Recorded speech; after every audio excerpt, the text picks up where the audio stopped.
हैं और उनकी बोल्ड कॉल्स 7 आउट ऑफ 10 चलती भी हैं। देखिए 110 ऑन 10 तो कोई भी मार्केट में राइट नहीं होता। मैं बात कर रहा हूँ संजीव भसीन जी की IIFL से। Sanjeev, good morning. आपके हमारे व्यूअर्स और आपके फॉलोअर्स आज आपको मिस कर रहे थे सुबह से, तो मैं भी सोच रहा था कि आपसे बात की जाए और जैसे ही आप आएंगे तो बाजार थोड़ा रिबाउंड करने का अटेम्प्ट करने लगेगा, लेकिन ये थोड़ा डिफरेंट है, ये थोड़ी अच्छी खासी गिरावट लग रही है। Good morning Ajay. तो गिरावट तो आएगी जाएगी, फियर का कोई बॉटम और टॉप नहीं होता। But historically fear is the best time to buy, और वो भी इसलिए कि अजय जी मैं सिंपल टिप्पणी देता हूं। 3 लाख चाइनीज सोल्जर आपके बॉर्डर पे 2 साल से खड़े हैं। आप तो उनसे हंस के बात करते हो। कहां यूक्रेन में 1 लाख आदमी और अभी कोई अटैक नहीं, कोई कुछ नहीं, लेकिन fear mongering. You must understand the two largest powers also have access to the largest assets, and there is a lot of money being exchanged on both those counts. I'm not getting into the dynamics because मैं political नहीं हूं, ना मैं इतना expert हूं diplomacy पे, but मुझे पता है India is in a very sweet spot. उसके 2 कारण है अजय जी। इस संडे को मैं अपनी वाइफ के साथ मॉल गया। मॉल में खड़े होने की जगह नहीं थी, ऐसी पार्किंग में 1-1 घंटे की waiting. Reopening is huge in India, don't under estimate it. Secondly, the FI selling may be coming to a climax. They will be now ready to buy because India seems to be in a very sweet spot. We've defended the rupee. Thirdly, I'll give you a very big point. Iran के साथ nuclear समझौता अब US का any day हो सकता है, और अगर by the end of February Iran oil comes on stream, then the big headwind of oil prices will also be cool down. Iran supplies high sulfur content oil which is cheaper and which is very very proactive in India. तो I will only give you opportunities के fear and greed, fear and rates go hand in hand. अगर भाव मंदा है तो fear है। अब आप लेने की नहीं चेष्टा करोगे तो फिर बैठे बैठे देखते रह जाओगे। और बता दूं 27-28 तारीख से बाजार बहुत अच्छा घूम जाएगा।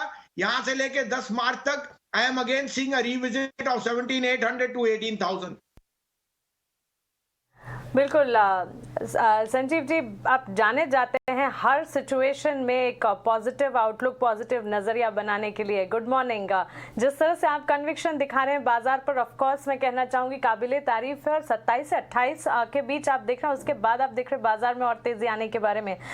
मंथली एक्सपायरी का इंतज़ार कर रहे हैं आप, और मंथली एक्सपायरी के बाद क्या आपको लगता है कि बाजार में फिर से पॉजिटिविटी दिखेगी? और अब जो आप पॉजिटिव सेंटिमेंट्स बता रहे हैं कि आते हुए दिखेंगे, फिर कौन से सेक्टर्स हैं और व्यूअर्स को क्या फिर राय देंगे इन लेवल्स पर आप? पहली बात तो आप अपनी अच्छी मुस्कुराहट रखिए और उससे शेयर बाजार और अच्छा रहेगा। दूसरी बात, मेरे को एक्सपायरी का पता नहीं, 2 दिन है, हो सकता है 17,300 पे हो जाए, because there is a lot of put writing taking place at 17,000. However, ये 2 दिन की डायनामिक्स है। देखिए, fear and grid never go hand in hand. 18,600 पर कोई बेचता नहीं था, 16,800 पे आपसे लिया नहीं जाएगा। बट मैं फिर रीइटरेट करता हूं, don't look at the next 2 days, मैं आपको नेक्स्ट वीक का बोल रहा हूं। 2 दिन में आप अगर सिप कर सके तो करिए। दूसरी बात, देखिए दिग्गज शेयर्स आपने पूछे, सबसे मेरा टॉप ऑफ द लाइन इस समय है UltraTech cement.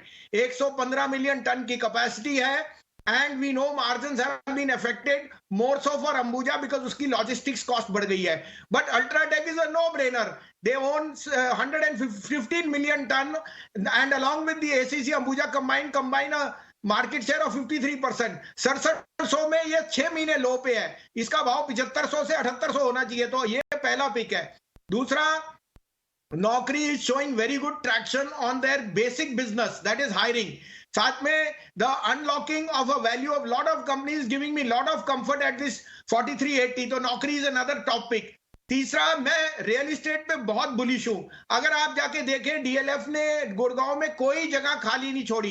Commercial real estate is going to come back like how, because return of people to work, you know all the IT majors, hiring is going to be huge.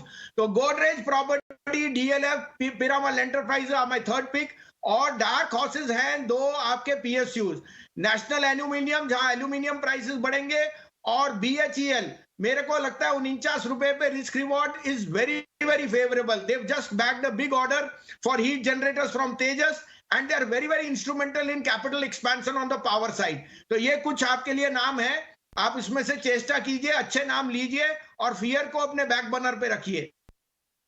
वाह क्या बात है। संजीव, ये तो बात आपने सही कही कि अगर आप एनालाइज करिए कि ग्लोबल फियर के सामने डोमेस्टिक कॉन्फिडेंस, तो डोमेस्टिक कॉन्फिडेंस इन्वेस्टर का भी काफी हाई है। एसआईपी फ्लोज तो रुके नहीं, बढ़ते ही जा रहे हैं, हर every consecutive month all time high पे आ रहे हैं। तो चांसेस ये हैं कि ये डिप भी बॉट होगी। और आपने कुछ शेयरों के नाम बताए, आपका डिफेंसिव स्टॉक्स में जहां पे अर्निंग्स बहुत अच्छी हैं, से बैंक्स ने बहुत अच्छी अर्निंग इस बार दी, आईटी मेजर्स ने बहुत अच्छी अर्निंग्स इस बार दी। इनफैक्ट आईटी स्टॉक तो नीचे से आ भी गए ऊपर बिकॉज नैस्डैक करेक्ट हुआ। वहां पे कुछ नाम आपको पसंद आते हैं? बिल्कुल Ajay ji, banks and IT are always being favourite. Axis Bank, I think Bank of Baroda, my dark horse is Union Bank over there, State Bank, and in IT, I think HCL Tech and Tech Mahindra. These are two of our SIP stocks which we've recommended for the last 8 weeks, and we'll do it for the next 8 weeks.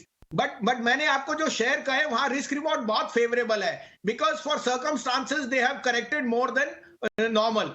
Banks में जैसे आपको कहा, banks IT will. So Ajay the other thing is that you have to see what 130 crore people are going to step out to do, whether it's hotel spending, whether it's travel, or whether it's just using the mobile. इस कारण से मुकेश अंबानी सबसे अमीर आदमी है, क्योंकि वो 130 करोड़ आदमी की सोचते हैं. जब वो बिजनेस प्लान बजाते हैं गुजराती हैं, वो इतना लंबा सोचते हैं, तभी वो राजा हैं. तो आप अगर छोटी मोटी यूक्रेन की पूरी जीडीपी यूपी या बिहार के जितनी है, मैं फियर के सामने बात नहीं कर रहा, मगर मैं कह रहा हूं फिर आप कमाओगे कैसे अगर आप इस भाव में नहीं लोगे और इंडिया पे बुलिश नहीं होगे. तो अजय जी फिर मिक्स्ड अपॉर्चुनिटी है. We know we run a long way, we come, but the stocks are again giving you a very good entry point. Then index is also been more range bound, और वो natural है at a time when there is such a big event, or globally markets are correcting. India will be part and parcel of any correction, but not as much as what the market is making out to be.